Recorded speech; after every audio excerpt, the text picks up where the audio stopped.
Malinidevi multi speciality hospital, Christian Peta, 5వ line, Kavali. Doctor Battina Narendrababu, MBBS, MS, general and laparoscopic surgeon. మా hospital నందు అందించు వైద్య సేవలు: లాప్రోస్కోపిక్ ద్వారా అపెండిసెక్టమీ, 24 గంటల కడుపు నొప్పికి చికిత్స, హెర్నియా మరియు పిత్తాశయంలో రాళ్లు తీయబడును, డెంగ్యూ, మలేరియా, టైఫాయిడ్, వాంతులు, విరోచనాలు మరియు అన్ని రకాల జనరల్ కేసులకు వైద్యం చేయబడును. పేగు రంధ్రం పడుట, పేగు మెలికపడుట, పేగుపోత, వర్బీజం, హెర్నియా, నరాలు ఊపడం, హైడ్రోసిల్, థైరాయిడ్ ఆపరేషన్లు చేయబడును. పైల్స్, మొలలు, ఫిషర్, లూటీ, లైపోమా, కొవ్వుగడ్డలు, వీటికి చికిత్స చేయబడును. కడుపులో పేగుపోతకు ఎండోస్కోపిక్ చేయబడును. శరీరంలో ఇతర కురుపులకు వైద్యం చేయబడును. అన్ని రకాల పాయిజన్ కేసులు చూడబడును. పాము కాటు, తేలుకాటుకు ప్రత్యేక వైద్యం. మా హాస్పిటల్స్ ప్రత్యేకతలు: ICU, lab, AC and non AC rooms, 24 గంటలు మెడికల్ షాప్. అత్యవసర కేసులు అన్ని వేళలా చూడబడును. Malinidevi multi speciality hospital, Christian Peta, 5వ లైన్, కావలి. ఫోన్ నంబర్స్ 9398665676 మరియు 08626245167. Welcome to CMD news. నా పేరు దివ్య. నేటి వార్తా విషయం. నెల్లూరు జిల్లాలో ఇటీవల ప్రముఖ పుణ్యక్షేత్రంగా చెప్పుకునేటటువంటి జొన్నవాడ ఆలయంలో కాయుక్తలో వచ్చిన అవినీతి నోటీసు ఫిర్యాదుపై స్థానికులు చేసిన ఫిర్యాదుపై దేవాదాయ ధర్మాదాయ శాఖ కమిషనరేట్ విచారణ చేపట్టింది. విచారణాధికారిగా అవినీతి ఆరోపణలు ఎదుర్కొని అక్రమాస్తులు కూడబెట్టిన కేసులో ఏసీబీ అధికారుల చేత కేసులు నమోదు చేసుకుని జైలుకు వెళ్లి వచ్చిన పెంచులకోన దేవస్థానం డీసీ పోరెడ్డి శ్రీనివాసన్ రెడ్డిని విచారణాధికారిగా నియమించడంపై సర్వత్రా విమర్శించడం చర్చనీయాంశంగా మారింది. లోపల విచారణ చేసిన విషయాలను బహిర్గతంగా చెప్పకుండా నామమాత్రంగా తూతూ మంత్రంగా విచారణ చేసి చేతులు దులుపుకొని పోరెడ్డి శ్రీనివాసరెడ్డి హడావిడిగా ముగించి వెళ్లిపోయాడు. ఈ విచారణాధికారిగా ఉన్న పోరెడ్డి శ్రీనివాసరెడ్డి గతంలో అవినీతి ఆరోపణలకు పాటు అక్రమాస్తులు కూడబెట్టిన విషయంలో ఏసీబీ అధికారులకు చిక్కి జైలుకు వెళ్లి వచ్చినటువంటి వ్యక్తి ఇంటిలోనే బారు నిర్వహణపై కేసు విచారణలో ఉండగానే అతనికి ప్రమోషన్లు ఇచ్చి ఏసీగానే కాకుండా డీసీగా ప్రమోషన్ ఇచ్చి దానిపై సర్వత్రా విమర్శలు వెల్లువెత్తుతూ ఉంటే ఇదే కోణంలో అతని విచారణాధికారిగా కొనసాగించడంపై దేవాదాయ ధర్మాదాయ శాఖలో అవినీతి పెంచి పోషించే అందుకే ఇలాంటి వ్యక్తిని విచారణాధికారిగా నియమిస్తున్నారా అనేది సర్వత్రా విమర్శలు వెల్లువెత్తుతున్నాయి.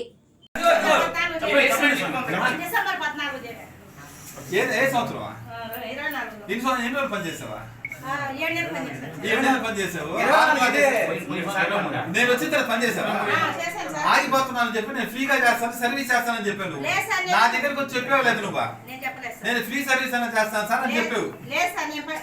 నువ్వు నా దగ్గర చెప్పావు. లేదు కాబట్టి రాయమని చెప్పారు. క్యారెక్టర్స్ ఎంత లాగుంటా పేర్లు కొత్తగా ఎంటర్ చేసేది లేదు. నువ్వు ఫ్రీ సర్వీస్ చేస్తాను, నేను ఫ్రీ సర్వీస్ చేసుకుంటాను కూడా చెప్పాను. మధ్యలో ఎన్నిసార్లు మానేస్తున్నా కనుక్కోండి. తీసేసారు లేదా? నీ తప్పు ఉందో లేదా? తీసేసారు లేదా? నా ముందుండే వాళ్ళు ఏం జరిగిందో నాకు తెలీదు. తీసేసారు లేదు కనుక్కో. రాయలేదు మీ పేరు? నేను కాదు రాసింది. నా ముందుండే వాళ్ళు నీ పేరు ఎంటర్ అవన్నీ కాదమ్మా. నా ముందుండే వాళ్ళు నీ పేరు ఎంటర్ చేయాలి. జీతాలు ఈసారి రాసేదాన్ని కాదు. ఒక నెలకి 8,000 వేశారు. ఎన్ని నెలలు చేశారు? 7 నెలలు చేస్తే ఎందుకు చెప్పండి. నా ముందుండేవారు కదా ఆయన కాదు. ఆయన కాదు, ఆయన ముందుండేవారు కదా. ఈ కూడా వేసేది శాలరీస్ అంతా కూడా ఎందుకు వేయలేదు? 7 నెలల నుంచి నీకు అది డబ్బులు లేవు చేస్తారని చెప్పారు. అది నాకేం సంబంధం? అవును, మా జూన్లో పని చేసా కాబట్టి 8,000 వేశారు. అంతకుముందు చేయలేదు. అది నాకు బాధ్యత ఎట్టవద్దు అంటున్నా. ఎప్పుడు నువ్వే అడుగు.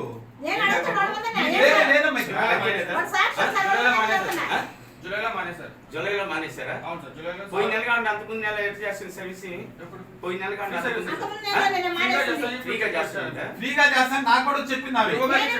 నాకు డబ్బులు అవసరం లేదు, నేను ఫ్రీగా చేస్తానని చెప్పినావి.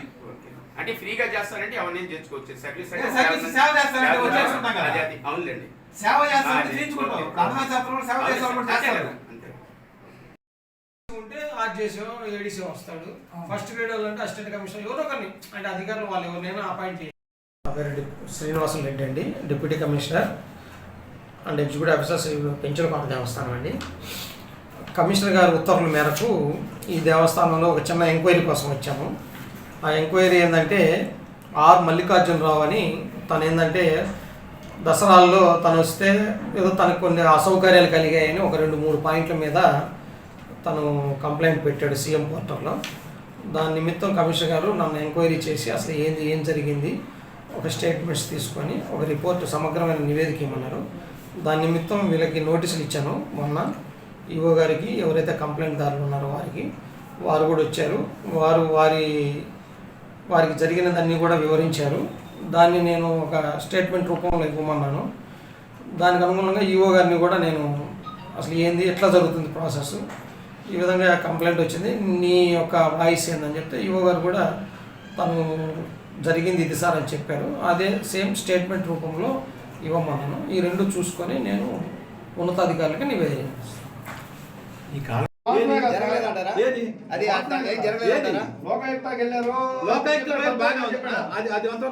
ఏం అవినీతి జరిగిందని పెడతారు?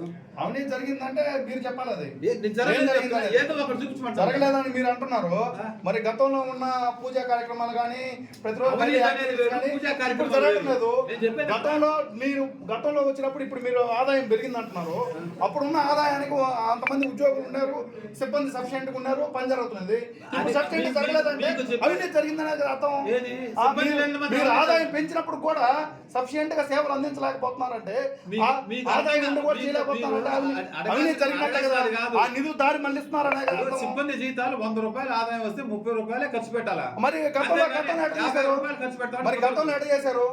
గతంలో అంతమంది సిబ్బంది ఆ విధంగా చేశారు కాబట్టి 2 ఈవోలు సస్పెండ్ అయ్యారు. ఇక్కడ దానికని అడ్డదుట్టాలు చేసేదానికి ఇక్కడ అవకాశాలు లేవు. ఆడిట్ వాళ్ళు కూడా ఇక్కడ పర్మిషన్ ఇవ్వట్లా. అంటే అవినీతి జరిగిందనేనా అప్పుడు సస్పెండ్ చేసింది? అవును, అవినీతి జరిగిందని సస్పెండ్ చేశారు. ఇంకా రాలా దానికి ఎంక్వైరీ ఆఫీసర్. మరి మీరు ఎక్కడ నిర్ధారిస్తారు నివేదిక రాకుండానే వాళ్ళు అవినీతి చేశారని? నేను చెప్పట్లా. చెప్పారు కదా, చెప్పారు కదండి. చేసిన వాళ్ళు వాళ్ళ జరుగుందని ప్రాథమికంగా నిర్ధారించి వాళ్ళు సస్పెండ్ చేయడం జరిగింది. సస్పెండ్ చేశారండి. నివేదిక ఇచ్చుంటారు కదా, కమిషనర్ గారికి ఇస్తారు. ఎవరికైనా మరి ఇక్కడైనా మీరు చూపించాలి కదా. అది నివేదిక మాకు ఇవ్వరు, కమిషన్ ఆఫీసర్ ఇచ్చారు. వాళ్ళు నిర్ధారించుకొని ఆ కమిషన్ ఆఫీసర్ వాళ్ళు వాళ్ళు సస్పెండ్ చేయడం జరిగింది. ఇస్తారు. సస్పెన్షన్ తర్వాత పెండింగ్ ఎంక్వైరీ కానీ పోస్టింగ్లు ఇస్తారు, ఎవరికైనా ఇస్తారు. పెట్టలేదు, నేను చెప్పలేదు. గుడికి ఒక బెంచ్ వేసే దిక్కు లేదు, టేబుల్ చిన్న చూసి బతిలాడుకొని చీరల మేము దగ్గర ఆయన ఈమంటే ఈడు బతిలాడుకోవాలా అంటే మేము రోజు ప్రసాదం వేస్తూ ఇది కంప్లైంట్ చెప్పాలి. మీరు ఏమేమి చెప్పండి, మీరు వచ్చిన తర్వాత న్యాయం జరగటం లేదు అన్నవాళ్ళు చూడండి, అది ఖచ్చితం. ప్రసాదాన్ని బొచ్చి కూడా అనకూడదు. వచ్చేది అడిగినా మాకేం వచ్చిచ్చారు, మీరు వచ్చే తిరగడం లోపల ఎవరినంటే వాళ్ళు పెట్టుకోవటం, 4 రోజులు ఉంచడం, 4 రోజులు తీసేయటం. వాళ్ళ జీతాలు అనేది ఏముండదు. జీతాలు అనేది 8,000 వేయటం, 10 నెలలకి 8,000 వేయటం, వాళ్ళు బిల్లులు పెట్టుకోవటం. అది ఎంతవరకు సంబంధం చేస్తాం. ఇదో పద్మ స్వామి ఉంది, ఆమె 8 నెలలు పని చేసింది, 8 నెలలు పని చేసి 8,000 రూపాయలు వేసారు, ఆమె తీసేసారు. 8 నెలలకి 8,000 పరిస్థితి ఏంటి ఒకసారి చెప్పండి. ఎవరైనా అంగళాల్లో కనుక్కోవచ్చు, స్టాఫ్ని కనుక్కోవచ్చు, ఎవరైనా కనుక్కోవచ్చు. రాయము ఏం చేసుకోవచ్చు, మనకు సంబంధం లేదు, చేస్తే లేకుండా లేదు. 2018 చేయాలి అనేది అప్పుడు ఇదే అర్థం కాదు. ఎన్ని చేసేసారని సార్ అంటే నువ్వు ఎప్పుడు చేయమంటాడు. ఈ రోజు నాకు 3 నెలలు చేస్తాను, అంత ముందు ఏమంటే కృష్ణ సార్ ఉన్నప్పుడు ఒక 3-4 నెలలు చేస్తే పేరు రాయమంటే రాయము. తొలగించారు.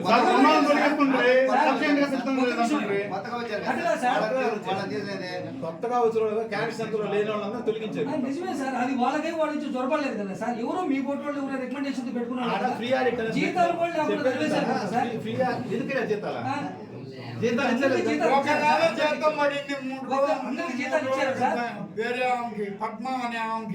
ఆ పద్మ అనేది లిస్ట్ లో లేదు అసలు. అవి అది జూన్ నెలలో పనిచేస్తుంది, జూన్ నెల వరకు ఇచ్చేసాం. తర్వాత ఆమె డ్యూటీకి రాలా. సరే అయితే దాంట్లో డిసెంబర్ రావద్దని చెప్పాలి. 8,000 రావట్లేదు. అదే సార్ రావద్దని మీరు చెప్పారా? రావద్దన్నారంట.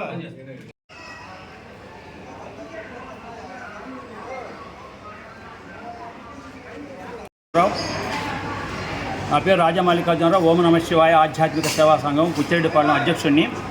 ఈరోజు దసరా జొన్నవాడ కామాక్షితాయి అమ్మవారి దేవస్థానంలో దసరా అప్పుడు జరిగిన కొన్ని అనివార్య కారణాల మీద నేను లోకాయుక్తకి ఎండోమెంట్ డిపార్ట్మెంట్కి కంప్లైంట్ చేసినాను. దాని నిమిత్తం పెంచలపాని ఈవో గారినట్టి శ్రీనివాసరెడ్డి గారిని విచారణ అధికారిగా నియమించారు. సారు నా యొక్క విషయాలన్నీ గౌరవంగా విన్నాడు, అన్నీ అడిగి విచారించాడు, చెప్పాను. నేను విచారించి పై అధికారులు తెలియపరుస్తాను, నీకు న్యాయం చేస్తానని హామీ ఇచ్చాడు. అన్ని విషయాలు అడిగారు. ఆ టైంలో టెంపుల్ ఇన్ఛార్జ్ అయినట్టు మురళి గారు కూడా అబద్ధాలు చెప్పాడు. సార్ కూడా గట్టిగా మాట్లాడాడు. దానికి సంబంధించి రికార్డ్ ప్రకారం అడిగాడు.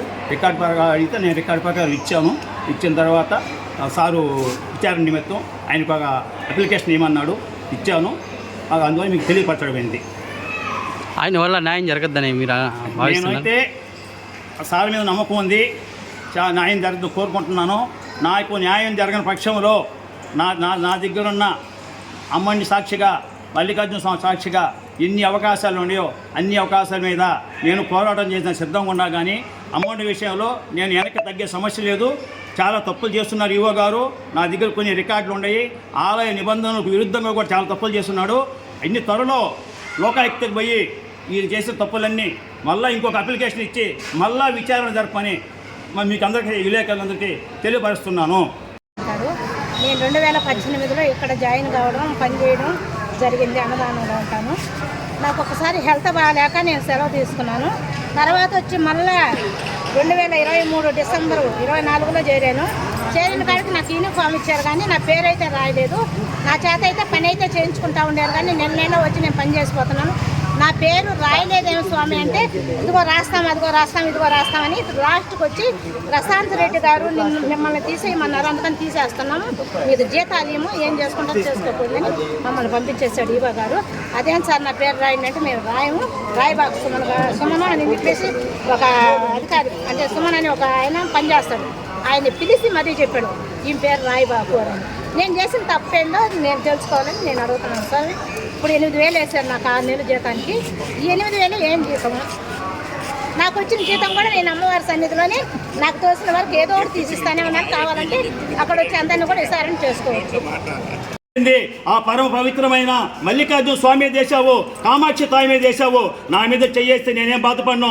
అమ్మని వారు నిన్ను క్షమించరు, అమ్మని నిన్ను వదిలిపెట్టదు. ఈ రోజు మాత్రం నుంచి నేను కూడా నా వైపు నుంచి నువ్వు చేసే అవినీతి మీద అన్నిటి మీద పోరాటం చేస్తాను. నేను దేనికైనా సిద్ధంగా ఉన్నాను.